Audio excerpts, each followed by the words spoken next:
Okay, with the cold weather, I can't do much on the chinking, so we're working on the second floor. I started last week. Since it's 40 feet wide from that corner to this corner, I decided instead of, going from one end all the way across to the other and possibly, getting off track somewhere, I decided to start in the middle. So I started with this one right here. You can see going right down the middle there, and it meets up with that RPSL and then continues on the other side. So what I did is I made a spline so this is the tongue, and this over here is the groove. So I made a whole bunch of splines, and then on the groove side I stuck it in there, so I had like a sort of a double tongue board. And so the board's on that side, the tongue goes that way. The board's on this side, the tongue goes that way. So that way, anyway, so I squared them up with the joist, with this snap line and the 3-4-5 triangle, just to set everything right with the floor joist.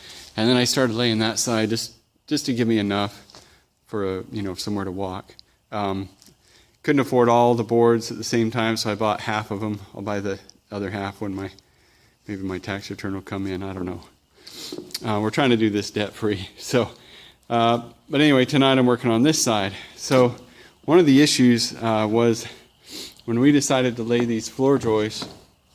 You can see we didn't put one right up against this log. A couple of reasons. One is that we wanted that edge to line up with a place in the kitchen to sort of define the kitchen. So we laid that joist first and set everything 2 feet apart from that one, and then ended up with this little narrow gap. We thought, well, maybe we'll put a floor joist in there. I don't know. We decided we could just use the log as a floor joist. So I don't know if you can see, but I cut a little groove with a router, and then chiseled out what the router couldn't reach, and then just sort of cut the boards to fit. It's doing fine so far as they come along.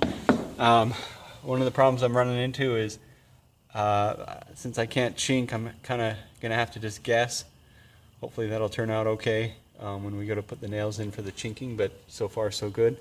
And that'll be the case as the log gets skinnier. The floor actually sits above the log over on that half. On this half, it sort of goes in the middle there a bit, but then it sort of goes into a groove where I can just route, and that's where I'm at right now. And that's what I wanted to show you. So I routed out, it's about 3/4 of an inch. Just routed it out, put a pencil line where the boards touch the wall. And then to get the boards to fit, you just come back with the board, set it in place, and you can see I already drew the line, but let me just show you what we do here.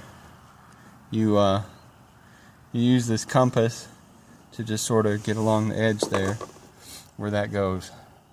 And then I'll just take the Sawzall right here, and we'll just cut that off. So let's see how that works. Okay, cut it, so slide it into place. Pretty good. I don't know if you can see, but I mean, it's not exact, but from back here, it looks like it just sort of fits in place. So that's how we're doing it. Anyway, I'll just keep going. Only got a few left.